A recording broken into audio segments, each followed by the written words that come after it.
Respon ancaman China, Malaysia bina pangkalan udara di Bintulu berhadapan dengan Laut China.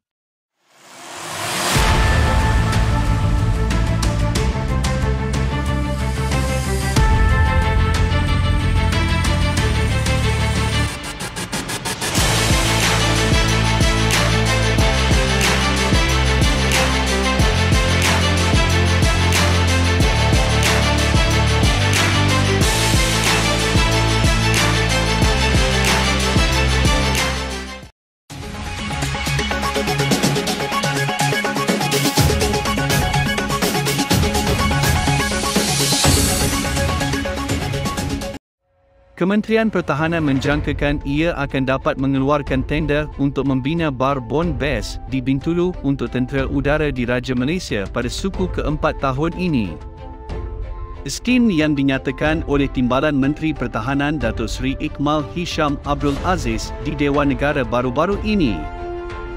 Menurutnya, status projek itu kini adalah dalam pra-pembinaan iaitu TUDM dengan kerjasama Jabatan Kerja Raya dalam proses pemurnian akhir skop kajian penyiasatan tapak projek dan proses awal konsep reka bentuk.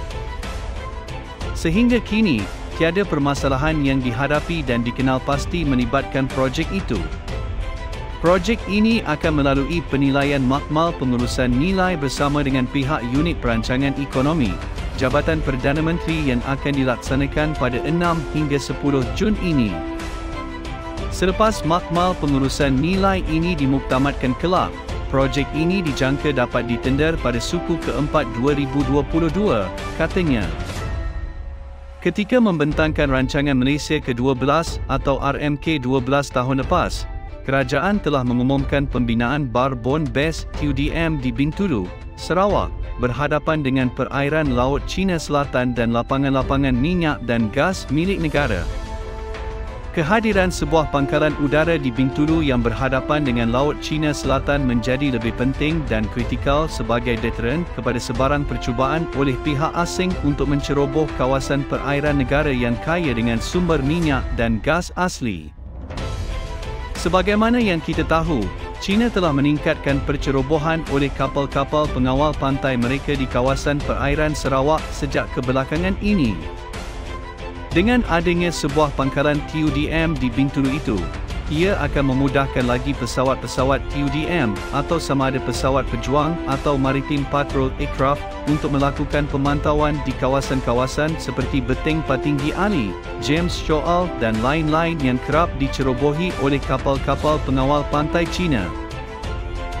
Kawasan-kawasan perairan di sekitar Beteng Patinggi Ali atau lucunya Shoal dan James Shoal yang kaya dengan sumber minyak dan gas asli milik negara kerap dikunjungi oleh kapal-kapal pengawal pantai China yang mengganggu kapal-kapal offshore milik syarikat tempatan.